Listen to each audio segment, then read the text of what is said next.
শহর কলকাতায় বেআইনি নির্মাণ রুখতে আরো কড়া পদক্ষেপ করল কলকাতা পুরসভা। শহর কলকাতায় যেভাবে বেআইনি নির্মাণ গড়ে উঠছে তা নিয়েই পদক্ষেপ করলো এবার কলকাতা পুরসভার তরফ থেকে কড়া পদক্ষেপ নেওয়া হয়েছে।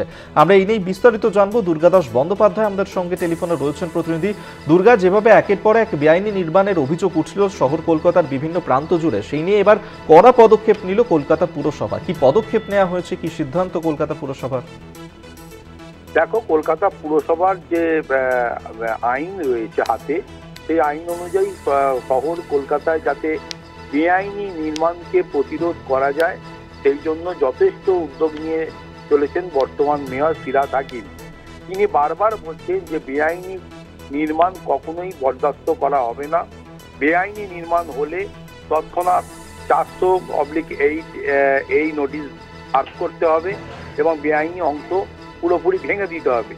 কিন্তু যখনই দেখা যাচ্ছে যে টক টু মেয়রে একাধিক অভিযোগ আসছে যে কোনো এলাকায় দেখা যাচ্ছে যে সেখানে বেআইনি নির্মাণ হচ্ছে, তার বিরুদ্ধে যখন অভিযোগ করা হচ্ছে, কিছুদিন পরে দেখা যাচ্ছে যে সংশ্লিষ্ট বড় আধিকারিকরা সেখানে যাচ্ছেন, কোনো জায়গায় একটা ছোট গর্ত করে দেওয়া হচ্ছে, কোনো জায়গায় অল্প কিছু ভেঙে দেওয়া হচ্ছে, আবার কিছুদিন পরে দেখাচ্ছে সংশ্লিষ্ট ওই গর্ত করা অংশটি বা ভেঙে দেওয়া অংশটিকে আবার রিপেয়ার করে নিয়ে তারা বেআইনি নির্মাণ প্রায় শেষের পর্যায়ে নিয়ে চলে যাচ্ছে।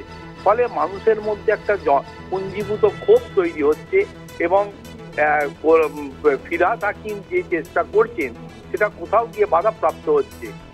গত শুক্রবার যে টক টু মেয়র হয় সেখানে একাধিক এই বিষয়টি নিয়ে ফোনাসা পরে ফিরহাদ হাকিম কলকাতা পুরসভার পুর কমিশনার ধবল জয়ীকে স্পেসিফিক ভাবে একটা কড়া অর্ডার তৈরি করার নির্দেশ দেন, যেখানে তিনি বলে দেন যে শুধুমাত্র আধিকারিকরা যাবে বেআইনি অংশ দেখে সেখানটা ভেঙে দিয়ে বা একটা গর্ত করে দিয়ে চলে এলে হবে না, পুরোপুরি যাতে ডেমোলিশ করা যায় সেটাকে 100% নিশ্চিত করতে হবে, ভেঙে দিতে হবে।